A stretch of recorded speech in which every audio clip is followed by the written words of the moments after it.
morning, everyone. I hope you're all doing well. Thank you so much for taking time out of your day and joining us. We're excited to share a little bit about the OER project. My name is Kathy Hayes, and I am an outreach coordinator for the OER project. And we're excited to share how the Big History Project and World History Project can help you and your students stay connected on a larger scale. So we'll go ahead and get started with that.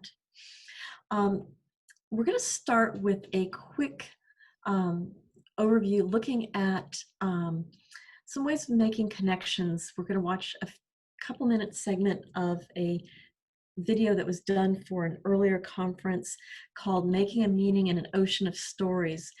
And what I'd like you to do as we begin is to think about your own classroom and add into the chat how you help your students make your connections and what do you do in your class to help students see the common global narrative. So as you're watching the couple segments here, go ahead and drop that into the chat and we'll go ahead and get started. Get it right to the correct location here. Okay. Basically, as you go through your life, you sift through the millions of stories you encounter, including the stories that you experience, and weave them all together into one huge, powerful, internal narrative that you walk around with all day, every day.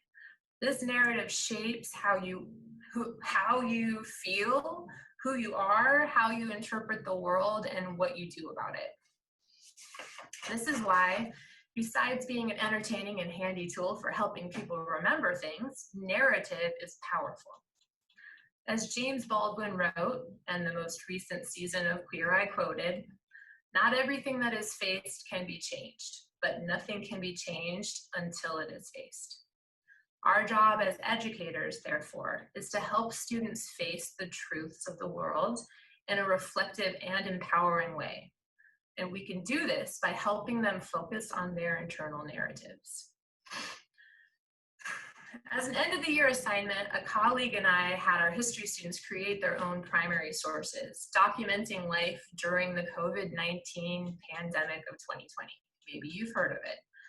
I read one journal after another where individual students began the 2-week time period that it was assigned during, mildly interested in the protests against police brutality that had started happening around the country, and then watching a whole lot of TikToks and Snapchats about the subject, investigating on their own, having profound awakenings about systemic racism and the power of social movements, going to their first protests, finishing the 2 weeks, passionately hoping that the movement won't just be another passing fad, and even in some cases planning to attend the protests some of my former students had held in our neighborhood.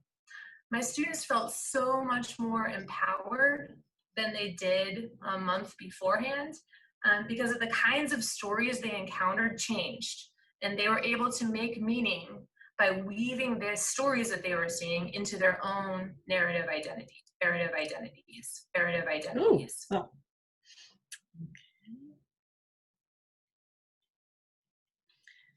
Okay, we'll add this little part to it and go ahead and drop everything in the chat as you think about how your students make connections in the classroom. And maybe even their narrative identities with the world. They need to learn how to write the press releases for the protests they plan, both literally and metaphorically. One of the best methods I've found for helping students do this kind of internal narrative work is through community interview assignments. The most profound interview assignment we do in my class is about migration. Each student is supposed to find somebody in their lives who's moved to Tacoma from another country or state, and then ask them a series of questions about the push and pull factors that caused their migration, what their experiences were like after they arrived, what they miss about their old home, and what they like about their new home. Every year, students find out all kinds of new things about their families and their community members and say that they feel way more connected to these people because of the stories they've heard. And they come to the realization that asking questions about people's lives is a great way to connect. As we interrogate students' internal narratives, many of them discover that either they know way more migrants than they thought they did, or that they are not alone in having close relatives who moved here from somewhere else, and that their relatives have kind of similar experiences.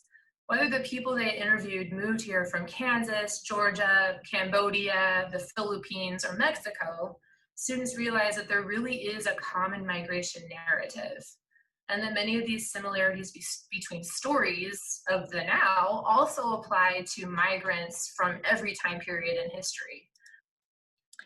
Okay, so what I'd like to ask you to do is, what in this video resonated with you about how you help people make connections in your class? And is there anything in here that you think you could do, any ideas that you could use from this on making connections, helping your students to make connections? And you can either drop it in the chat or just go ahead and unmute yourself. So we have Brian. Having students draw out their histories has been a great icebreaker and way to get students to think about how their story connects with the larger narrative of the class. That's beautiful, Brian. Anyone else have anything that you do to help students connect on a larger level, on a larger scale?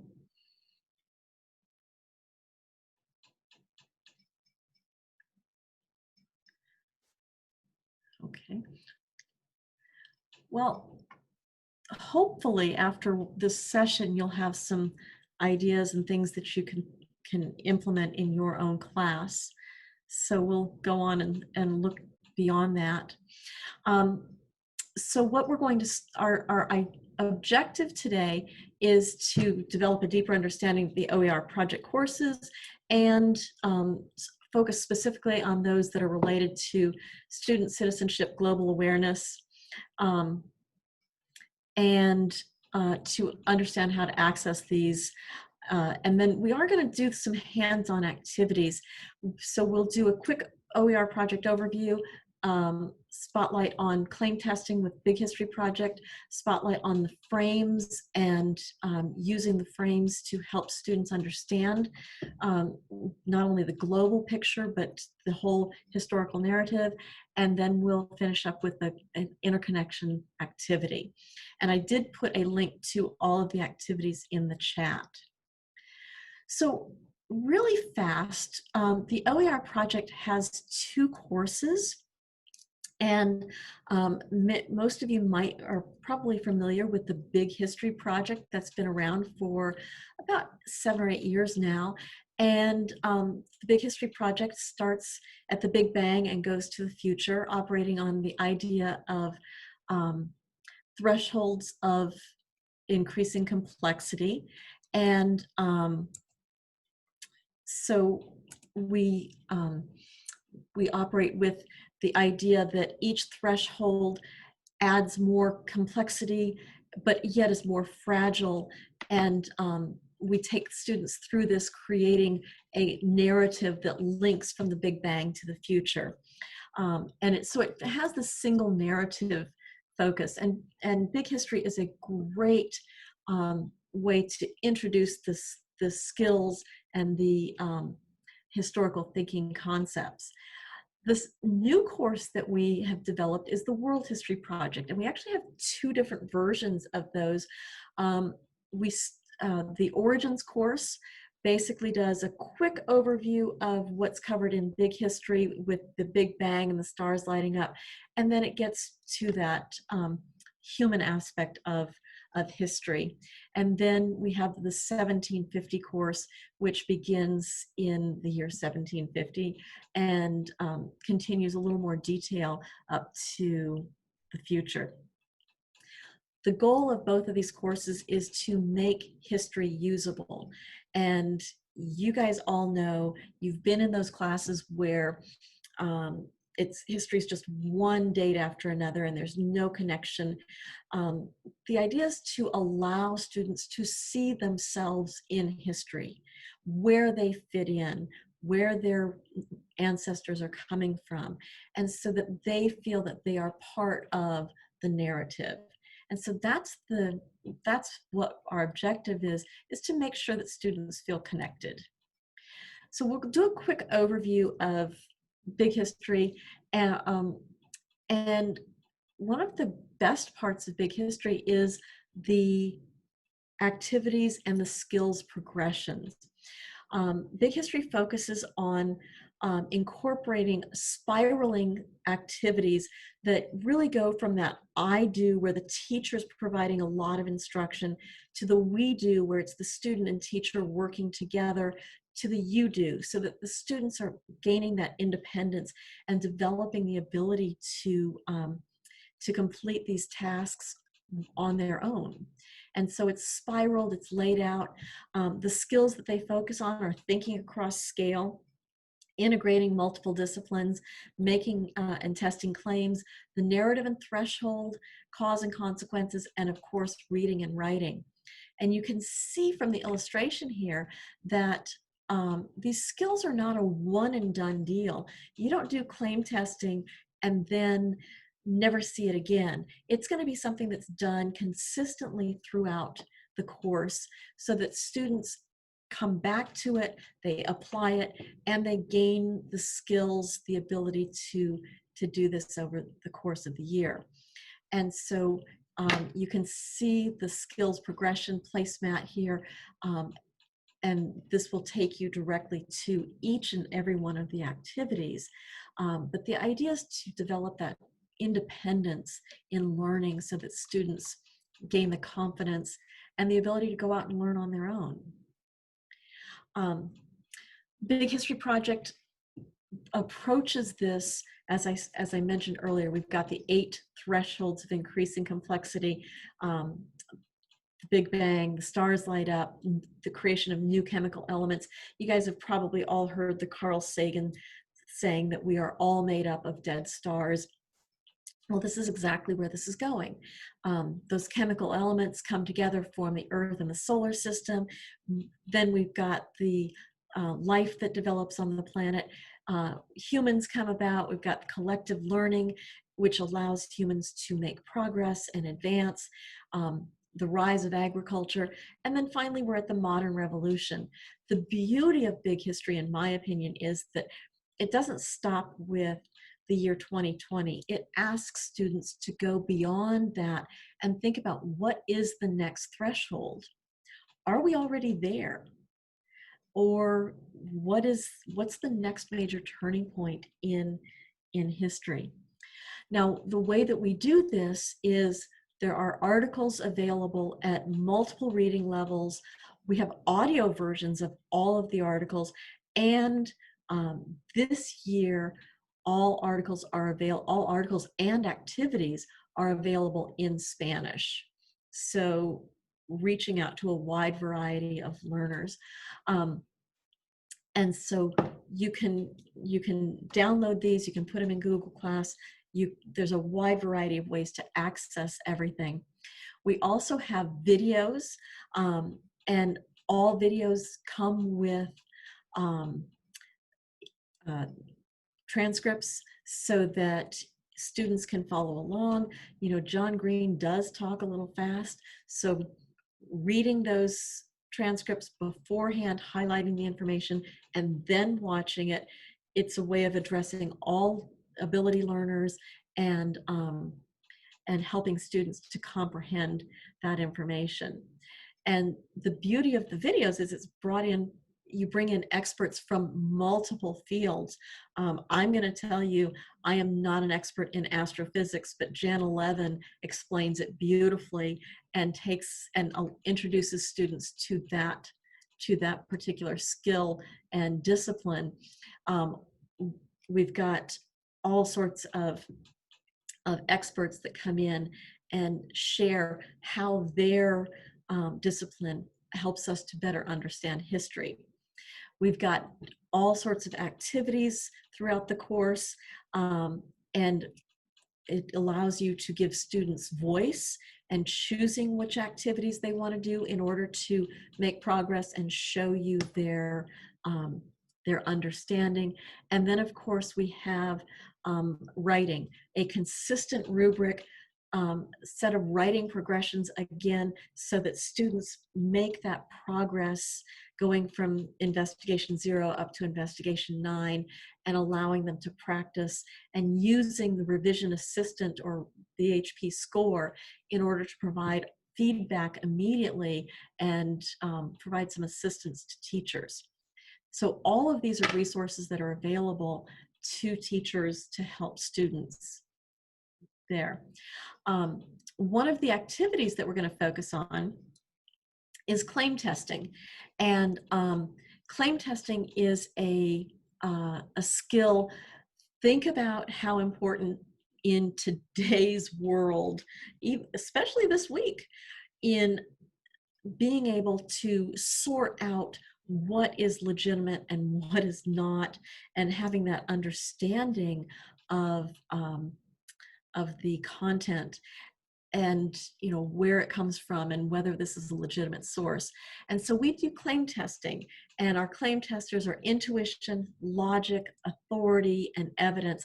I rearrange it in my own class so that it spells out a lie: authority, logic, intuition, and evidence. And that helps, I find it helps my students remember it a little bit more.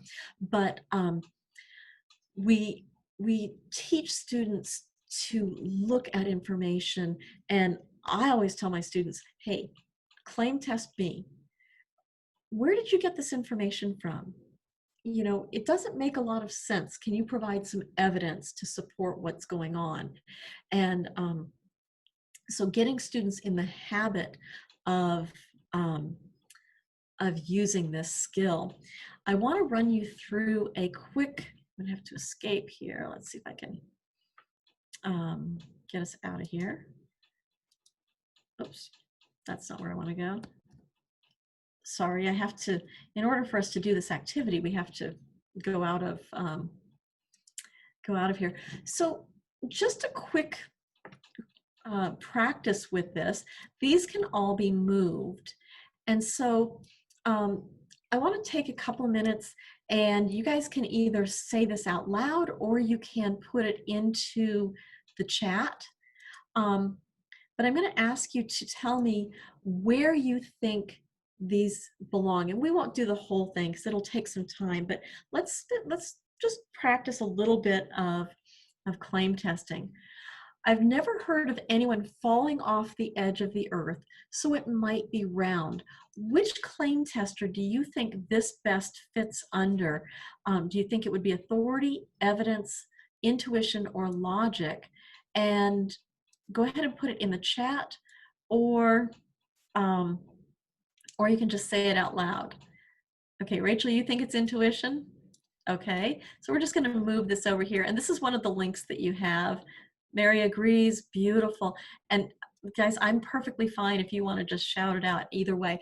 Okay, so let's look at this one. The Earth's shadow on the moon during a lunar eclipse is round. Where would you put that? Authority, evidence, intuition, or logic?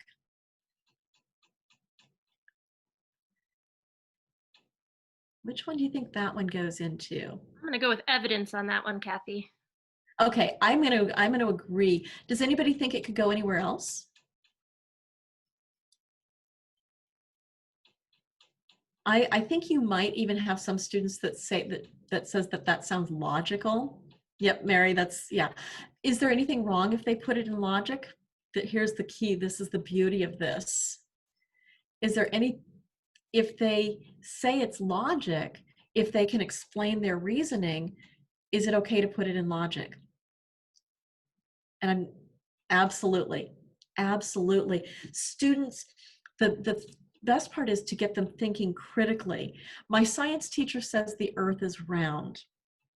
And this will be we'll do two more. My science teacher says the earth is round. Would you put that in authority, evidence, intuition, or logic?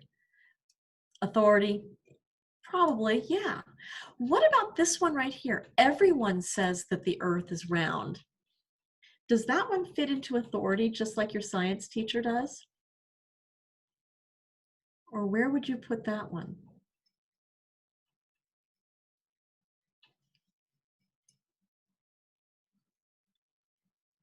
And it's okay if we have multiple answers. Where would you put this? Would you put it in authority, logic, intuition, or evidence?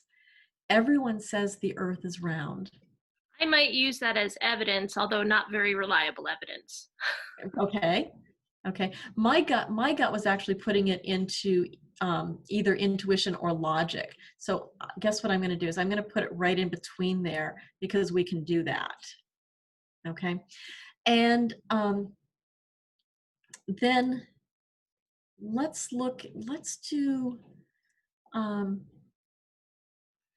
if you look up at the stars from the same direction on different nights, the stars aren't always in the same spot. Where do you think that one would go?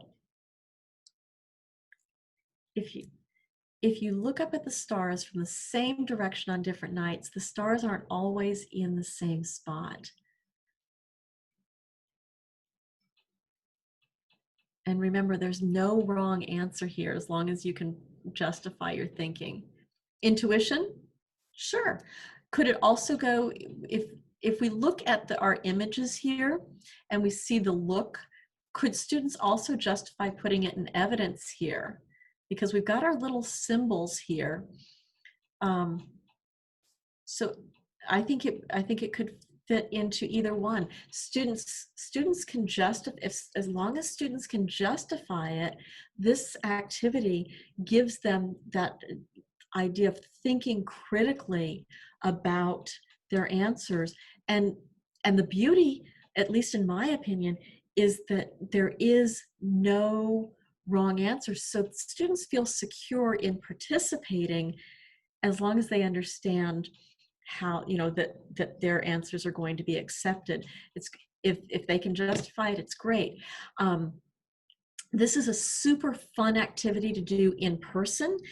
I've put the link in the chat so that you can have the Google slides with it.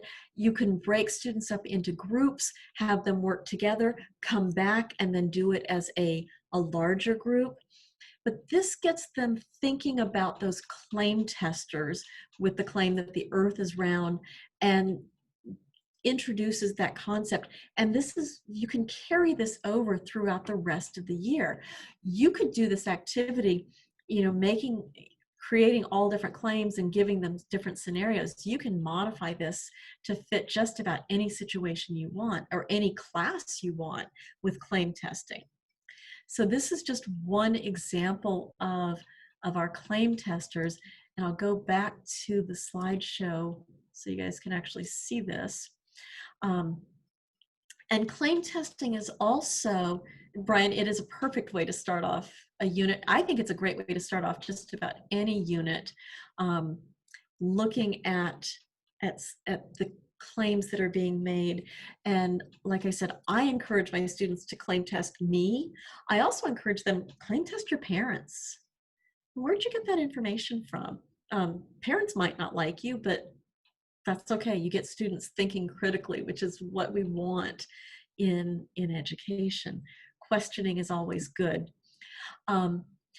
So the second course that we have is the World History Project. And the World History Project really is aimed at high school.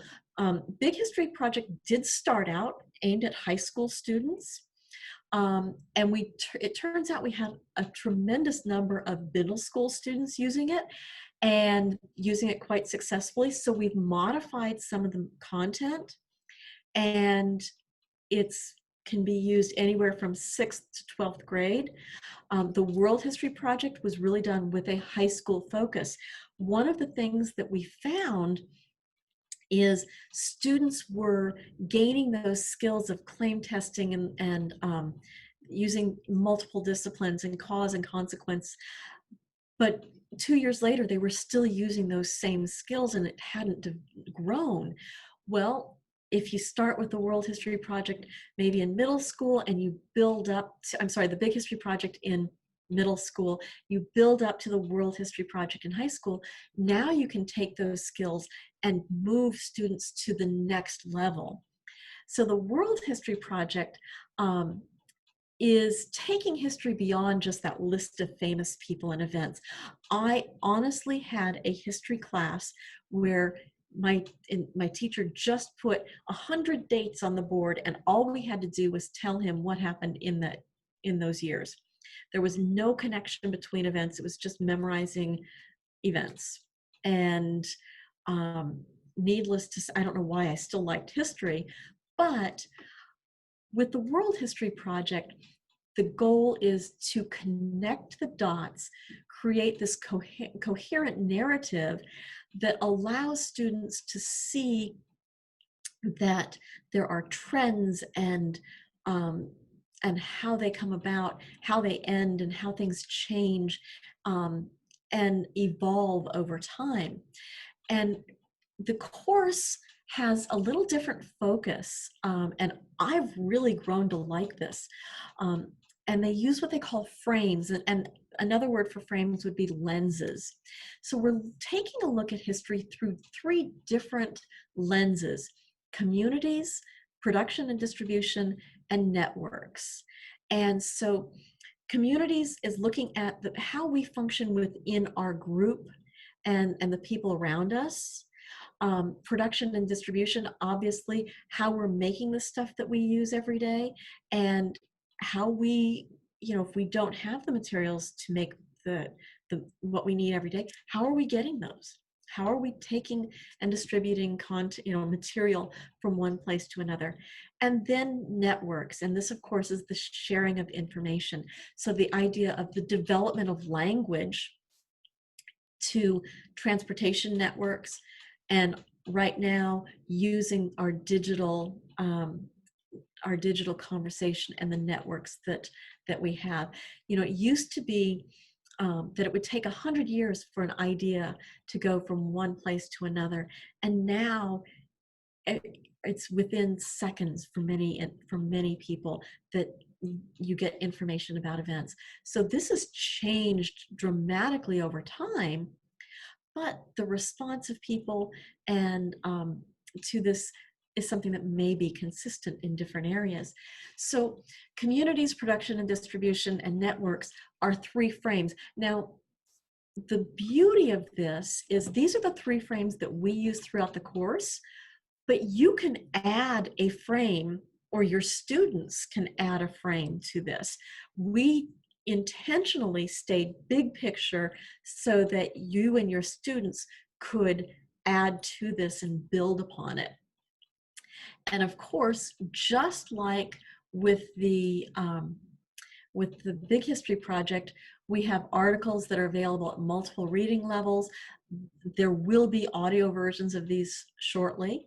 Videos for every unit, an intro video for every single unit that gives you the overview picture, and of course the activities and the skills progression.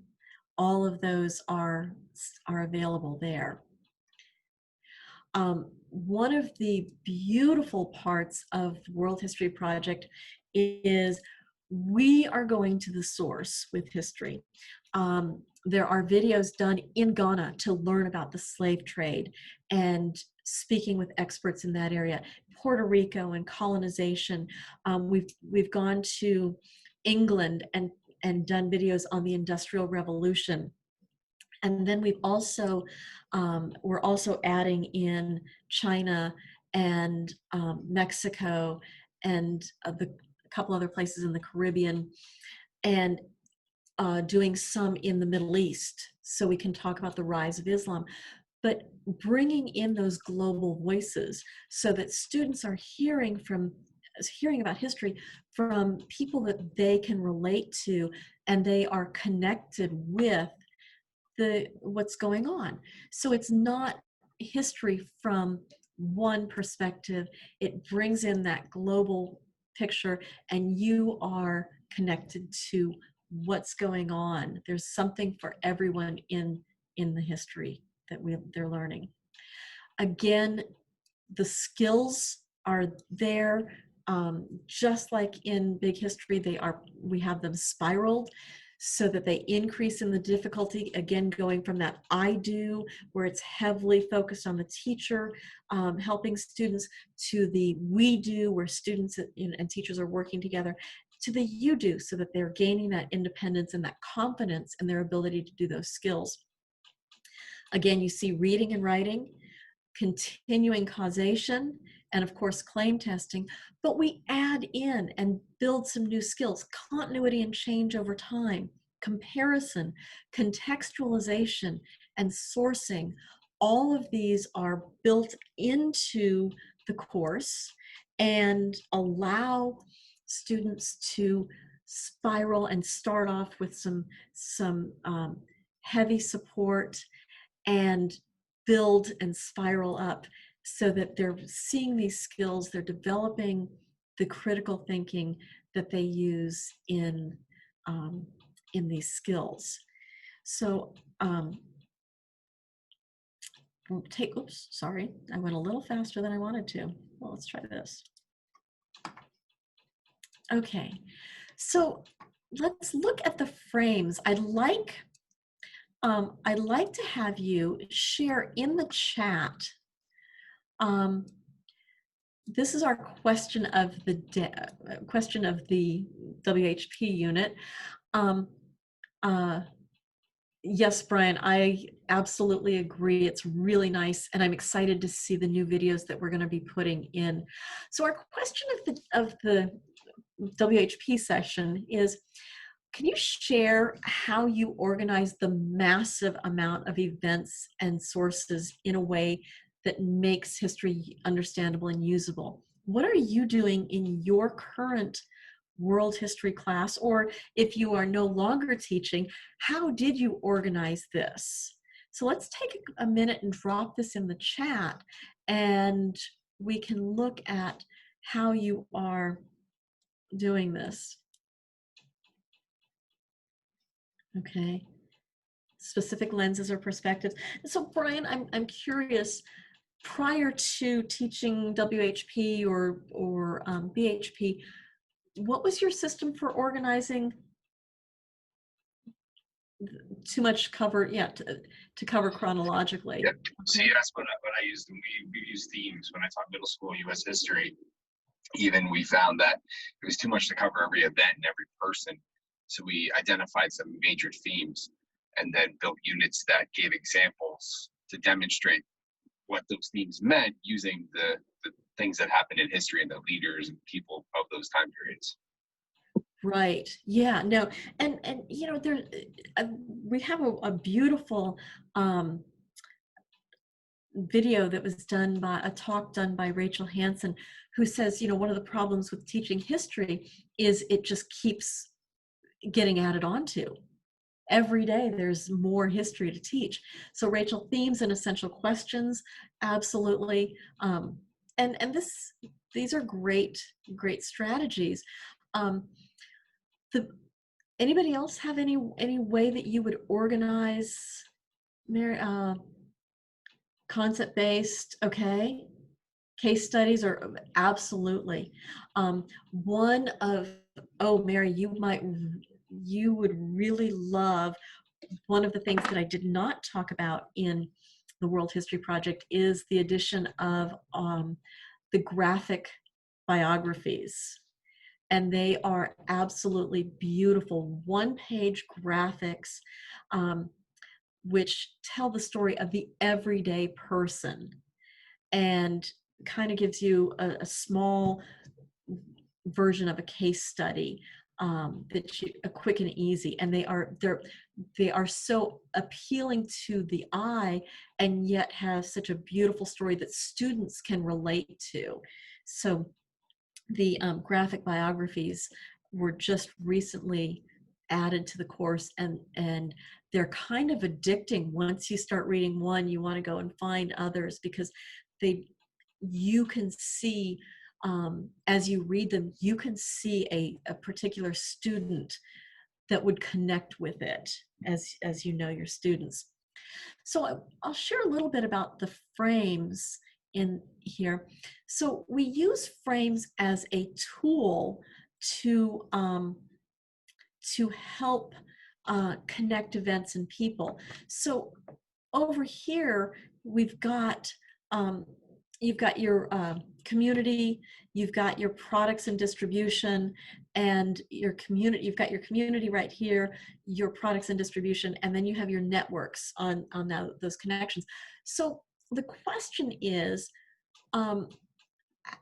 these are not individual. You can teach these individually, but then you bring them together and show how they overlap and how these work together. These frames are not not individual. You know, you can look at one individually, but then you can take these and move them and show how they interact, and they're interdependent upon each other. Very, very few successful communities are operating completely independent, where they have zero contact with anybody else in terms of resources. Oh, Rachel, the History is a Mystery is beautiful for 6th grade. It is such a great activity as well. I'm going to just kind of sidetrack on the comment there, but the frames allow us to organize the way that we look at history and give students the opportunity to connect in that picture. So this is an amazing little tool we have. So I want to finish by looking at an activity that does some connects to your theme, and that of course is the interconnectedness. So for those of you who have taught World History Project or Big History Project, can you share any strategy that you have had for modifying the material for teaching at a distance? This year obviously is very different from what we've normally done. So what are strategies that you have put together for teaching at a distance, and how did it go? Just share one activity. I think, Brian, you've taught, Rachel, you've taught world history. Yeah, And I think making things as interactive as you can in a digital world. So one of the things that World History Project and Big History Project kind of hone in on is this idea of understanding scale and our place in a greater timeline than just we traditionally talk about in world history. And so I've tried to make interactive timelines for students, things that they can move around and manipulate on the screen, because normally if they were all in front of me, which I have full virtual right now, I could have students moving things around my room. They could be creating timelines as a class, and this gives them that interactive piece. So I've used Google Drawing and Jamboard to do some of those pieces, particularly related to those skill sets that all students need at all levels of social studies, like scale and understanding place and time. Right. And Brian says that he's used the foraging simulation and adapted it with Jamboard to create a game board students could like. So yeah, you know, the beauty is the World History Project and Big History Project both are very easy to use, edit. I mean, the materials are already online, and I forgot to mention it's all free. There was never a cost for it. So it's easy to grab and go and take activities. But even better, teachers are taking the activities and sharing what they have done in the OER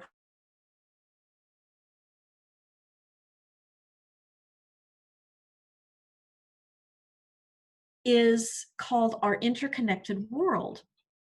And of course, it is a beautiful adaptation of this activity that is so much fun to do in person, because you actually are going to take string and trace the production of different products from 1450, 1750, and today, and you use different color string to show how it connects. It's a great in-person activity, but one of our teachers adapted it for teaching at a distance. So we're going to tackle that little task. And again, I've put the link to the Google Slides so that you can use this activity. We're only, because of time, we are only going to do one section of this. But I wanted to make sure that, you know, I share with you how it works. And as I said, the activity is called Our Interconnected World Today. And basically what we are looking at is how our trade changed as we became interconnected. So this activity starts out by looking at trade routes in 1450, prior to the discovery of the Americas. So where would your trade routes in 1450 be for the most part? And you can either say it out loud or put it in the chat. Where would our trade routes be concentrated in 1450?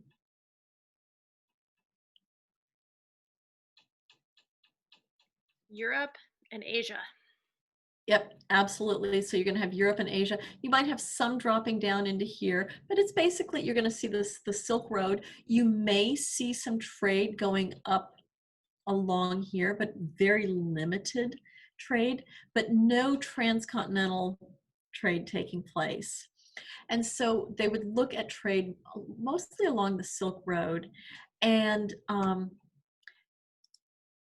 then, so we've got, you know, the different regions. So this is a map to refer to, so students can have the map to look at.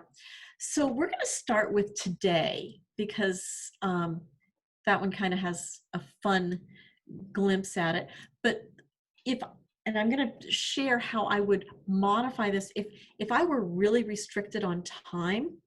The way that I would adapt this activity is I might have one group do one product from the 1750, one product from the present, and one product from 1450, and create their map.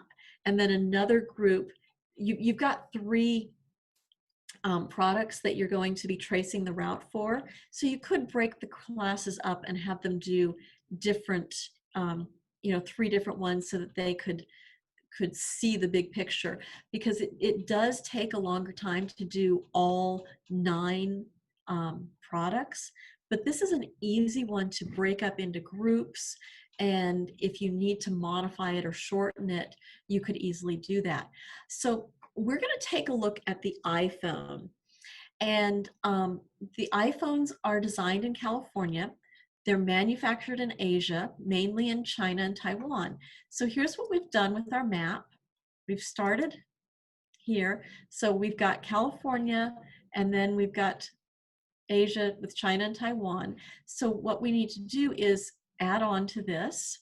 So we're going to go to our draw feature and grab this and come back. And so from China and Taiwan, the components are produced in a variety of regions. For example, the cameras are in Japan, the processors in South Korea and Taiwan, gyroscopes are in France and Italy. So let's add on here. So we've got some Korea, France, and Italy. So we need to go from here. We need to draw our line and go to France and Italy. And then we'll go back and look at this.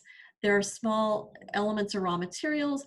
These come from a lot of different places. So we're going to look at Australia, Mexico, Chile, Turkey, and Rwanda.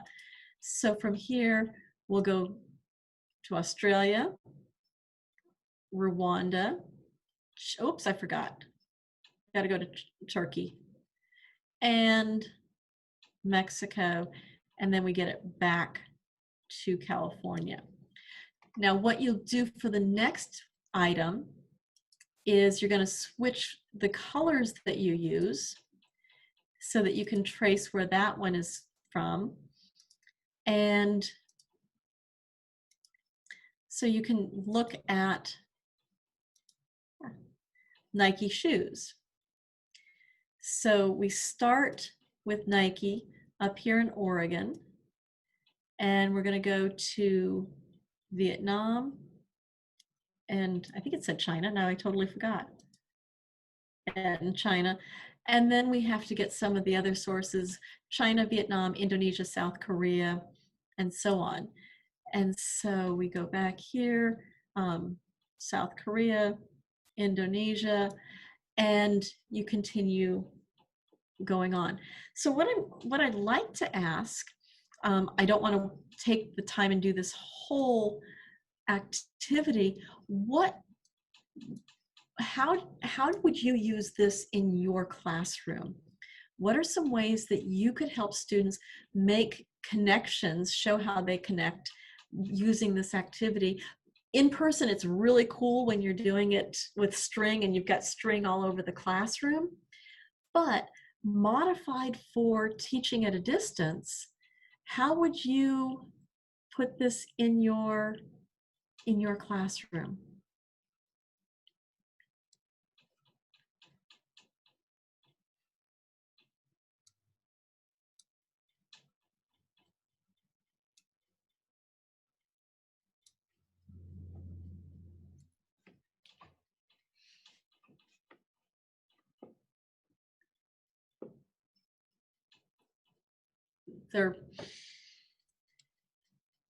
How would you help students, how would you help students see their connection on a global scale with this activity? I think you could have them trace items that are in their own home as well, if kind of like a scavenger hunt within their home to find items from different places. Mary, that's absolutely a great idea. Rachel, do you have a great idea? Mary said she could use her sixth grade globalization unit where students might select an object and trace it. Yeah, and this, again, you could easily do online. Brian would use Jamboard or Google Drawings to give students a place to collaborate and draw. And the link in here, Brian, if you use this activity, the link also includes the lesson plan. And you could extend you can make copies of the slides and share them out with different groups of students so that they could work collaboratively on that as well, because it's done in a Google slide. Kelly, I love looking at the demographic information of the community to see where our neighbors are from. And there is a beautiful activity called the Gapminder activity in BHP, where it takes a look at much of the different information, but you can also extend it with the Dollar Street activity that Gapminder does, and it gives you the visual images of how people live around the world. So when you're looking at the raw materials coming from Rwanda, you can go in the Gapminder activity, find how a family in Rwanda lives, and understand that their conditions are not exactly what, they're working hard to produce our iPhones, and yet they are living in some pretty miserable conditions. And Mary's used the Gapminder activity. It's one of my favorite activities for creating that global awareness. I think those activities are so powerful.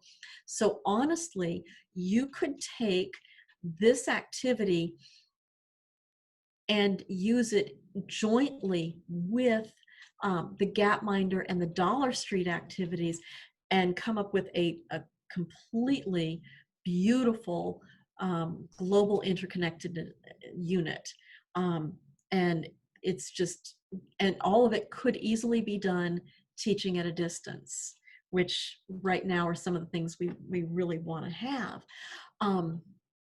If you haven't, Kelly and Mary, and I would even recommend, if you're going to use modern day activities or items. If you haven't tried Planet Money Makes a T-shirt, they took T-shirt from the seeds in Minnesota down to the farm in Mississippi and across to the Philippines and Indonesia and then over to Colombia, and showed the whole route that the T-shirt had to travel.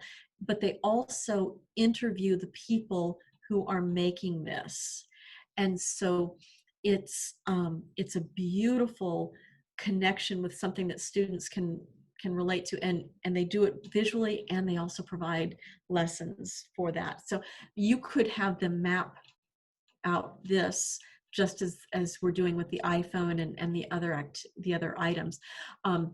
As I said, I only showed you a little bit of this activity because it does take time, but I wanted to get across the basic idea. And so then you, of course, to finish, you have students share their maps and discuss how over time our global interconnectedness has changed. So you will see, as I said, we are only focusing on today. The third item that we have here for today is we had Nike sneakers. Oh, the Nikes came up twice. One of these got changed. Anyway, there's a third item. I think the other one is Starbucks. So we look at the coffee and where the coffee is coming from. But then we go back and look at silk in the Silk Road and compare that in 1450 to today. So it shows the continuity and change over time with how trade has developed. So any questions on this, or how you can use even on Big History or World History Project?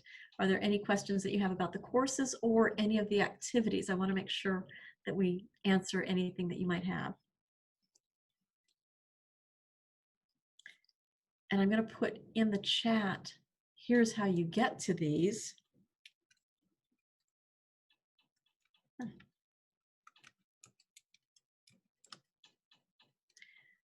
That's the web address. And we'll finish up very quickly with, prior to the session, just drop your questions in the chat. I used to think about the OER project or about interconnectedness, and now I think, about teaching interconnectedness. Just before you came in, what did you think? And now what do you think? If you drop that in the chat, we can use that as our closing. And also if you have any questions.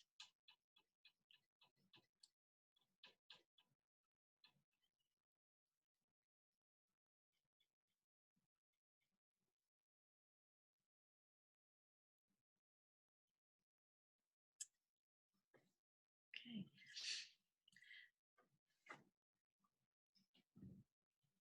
Or if you don't want to put it in the chat, you can also say it. You can unmute yourself and say it. I love how disciplined everybody is with their mute. That's what our classrooms are like right now too, Kathy. Okay, Kelly, good. And